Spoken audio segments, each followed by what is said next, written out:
Hi there, and welcome back. I'm Diana Binck, and we're back again with Elaine Williams from the Psychology Department of the Greater Essex County District School Board. If you remember from last time, when we were learning about implicit curriculum, we identified three areas of implicit curriculum that could be instrumental in shaping the at home learning experiences of the children you care for. Today, we're going to focus on schedule. Welcome back, Elaine. Hi, Diana. Nice to see you again. I'll be referencing articles and websites today that are attached as resources to this podcast. Yes, schedule is sometimes a loaded topic to talk about. Why is that? Well, I think that as human beings, we're juggling a multitude of roles in our lives. Using myself as an example, I'm a mother, a wife, a psychologist, a sister, a daughter, a business owner, a friend, a colleague, and on and on and on. And now I'm a teacher too. That sounds like a lot, Elaine. I guess we're all juggling a lot of expectations. That's right. And there's a lot of literature and research that suggests that people, especially children, do better when they have a schedule. So when making a schedule is provided as a suggestion, we can see how it might make sense, but sometimes it just seems like one more thing on our endless to-do list.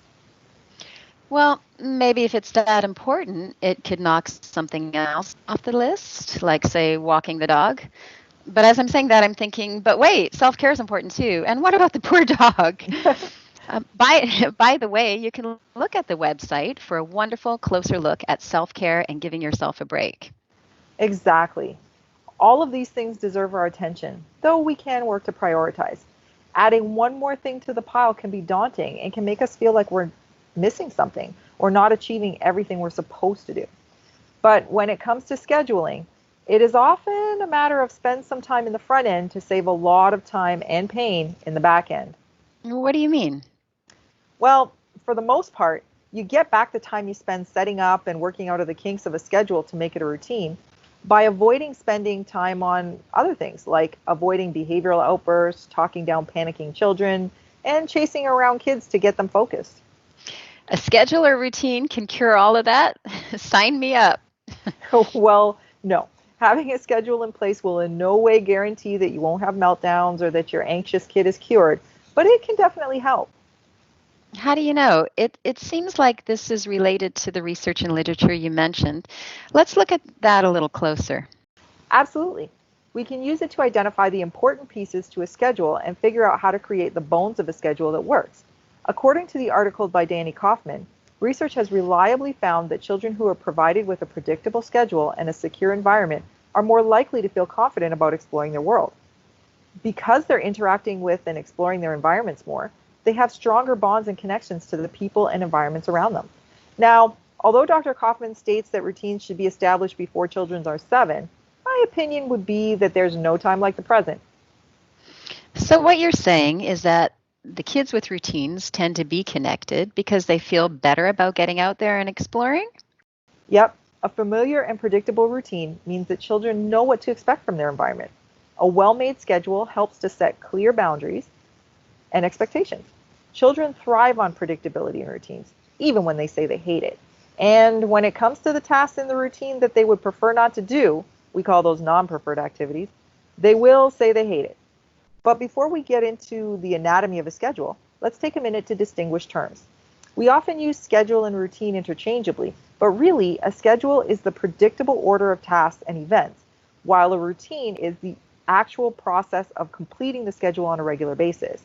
The more effective a schedule is, the more easily it becomes a routine. It becomes natural and a habit. So basically, a successful schedule becomes a routine over time. In order to make a schedule effective, there are 3 things that can help. I call them the measuring cup, the sneak, and the buy-in. Well, that sounds interesting.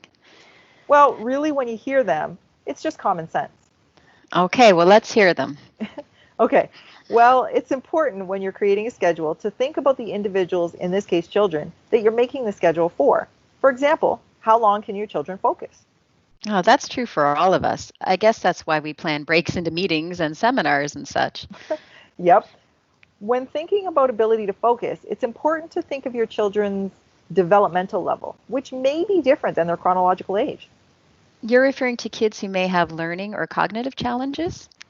Yes, different researchers have somewhat different time frames, but according to the folks at the Brain Balance Centers, These timeframes generally range from 2 to 5 minutes per year of age. For our purposes, let's say that a 4-year-old can focus for approximately 12 to 18 minutes, an 8-year-old can pay attention for 16 to 24 minutes, and a 12-year-old can pay attention for 24 to 36 minutes. Those are pretty big ranges. How long can a 53-year-old pay attention without caffeine? Coffee, tea, chocolate? Yeah, kids and 53-year-olds are unique, and some children develop the ability to regulate their attention earlier and or better than others. Besides that, the environment has a lot to do with kids' ability to focus, with hunger, sleep, distractions, and interest in the topic all playing a role. But it's the same for us. Think about how able you are to pay attention in a staff meeting when you're hungry or you have to go to the bathroom or it's 3:30 and you're ready to leave. That's true, but I know that I see even young children paying attention to technology or playing with Legos, for example, for hours. True, interest plays a huge role, which will come into play when we talk about the sneak. As for technology, I'd say that just like primary grade and early years teachers, media and games targeting young audience have become very good at resetting the attention span clock. Think about a 30-minute cartoon. Yeah, there may be two or three separate segments in that cartoon. It's the same with games, I guess, and in the primary grades, the topic or activity switches pretty quickly. So even though the kids are in the same environment, their attention is switching to different tasks frequently. Exactly. So when you're thinking of creating a schedule for your child, take a minute to think about how much focus is in their measuring cup. That amount changes with age, factors in the environment, and interest. Also, kids are individuals, and just because a child's birth certificate says they're 8 doesn't necessarily mean they can pay attention for 24 minutes. Parents and people who care for children are the best judges of attention. They know their kids. And I guess it may be necessary to adjust the schedule based on how much is in the measuring cup. My question, is there something that we can do to improve that attention span? Sure, but that's a whole other topic. I think maybe we should leave that for another day or another one of our esteemed colleagues to talk about. Hint, hint. So then, Elaine, what is the sneak? Well, remember how interest is huge in getting kids to pay attention? Right? Well, we can sneak academic lessons or practice into activities that the children we care for find fun, which usually improves their willingness to pay attention.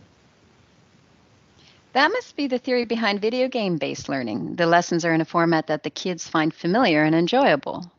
Right, but it doesn't have to be limited to online games or apps. For example, if your child enjoys helping in the kitchen, teach them how to follow a recipe or adjust a recipe if they're older or more advanced. It's a great way to expose them to fractions and procedural reading and get them to practice. Here's another example. If you want to support understanding of perimeter or area, use these concepts to help them plan a garden in a planter.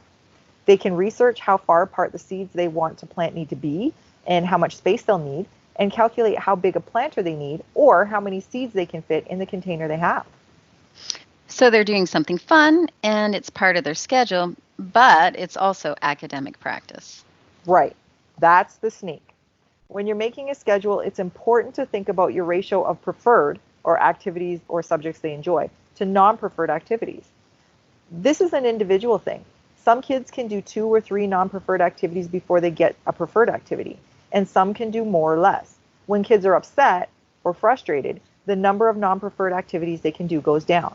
Usually, it's better to put the non-preferred activity first so that the preferred activity acts as a reinforcer or something that increases the likelihood that they'll keep doing the non-preferred activities. Though you may want to warm up with a preferred activity. For some kids, this helps them warm up to the work, but other kids find it hard to transition away from the preferred activity. Caregivers can decide based on how their child reacts, but using preferred formats like hands-on activities or video games to help teach concepts that might otherwise be non-preferred eases up the schedule quite a bit. Can you give us an example? Sure, let's say that Joey loves Legos and roadblocks and eating, but he isn't keen on math or getting himself ready in the morning. We could set up a schedule where if he gets up and gets dressed, eats his breakfast, and brushes his teeth, he gets to play with his Legos for 30 minutes. That's 2 non-preferred and 1 sorta okay task before he gets a highly preferred task, which is Legos. Also, He's more likely to see other math-based games or activities using Legos as more preferred activities, even when they're a math lesson. And the buy-in?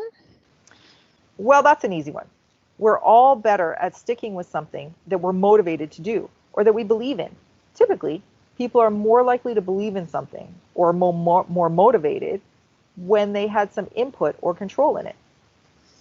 Okay, so let the kids help develop the schedule so they're more motivated? Yep. Well, I wouldn't give them total creative license over their own schedule, but they should have some input in a collaborative way when the schedule is being created. It's a good idea to tell them about your schedule and ask them to help you build your schedule so they fit together. They often have some pretty good ideas. In the same manner, it's important to periodically check in with them to see what their perception is of how it's working. Well, that sounds like a good idea. Maybe it could be part of the routine, like a daily check-in. Yep, that's a great idea. That has the added benefit that you're giving the kids a space to talk about how they're feeling, something that is important with all the uncertainty and change that's happening right now. The Make It Stick parenting site has lots of great suggestions for adding daily check-ins and debriefing. I particularly like their idea of starting the schedule with a positive activity like a gratefulness circle. That's a great idea, Elaine. Research from the area of positive psychology has a lot to say about how that can change your perception of the tasks you have to do. But to repeat the earlier phrase, that's a topic for another day. I've got to say, though, this all seems sort of complicated and daunting. Preferred, non-preferred, ratios of attention regulation. It can be, but it's important to remember that a lot of these routines are already established in the typical home. You mean like the morning routine or bedtime routines? Yeah, adding learning tasks to the routines the children already have is the best way to transition into our current learn at home sort times.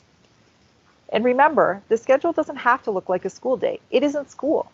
A schedule that makes it to becoming a routine is one that is realistic and fits the environment well. In this case, the home and the family. The home is the perfect environment for the development of routines that meet the specific needs of the children. Do they need more academics or do they need more social skills development? More snuggles, more downtime? How about more life skills training? Whatever the needs of the children in the family, caregivers have the opportunity to tailor the schedule to meet those needs. So the point of the schedule isn't to reproduce a school day, but to maintain a predictable schedule that keeps kids' brains busy. So in wrapping up, what would you say are the most important points to remember about creating a schedule? Most important would be thinking of a schedule as a plan for creating a predictable, familiar environment for children, especially in this time of uncertainty. Use the routines that exist in your house already and build in academic lessons that are accompanied by fun activities. Engage your children in the process of creating the schedule. Take into account your child's need to connect with you and to move, and build these into activities as well. No one expects learning at home to look like or feel like a school day, and this new role is likely one that's added onto an already full plate. As many of my colleagues have said, be kind to yourself and each other and do what you can to create a stable and predictable atmosphere in your home. Also, visuals are good. A whiteboard can go a long way to helping a schedule become a routine. Okay, well, thank you very much, Elaine, for being here to talk about schedules and how they can help our children to be confident learners at home. We hope you'll join us for our next installment, where we'll explore the unconscious messages that might affect our children's learning. Also, be sure to check the website for lots of other resources and podcasts that are available to help you and your children thrive while learning at home.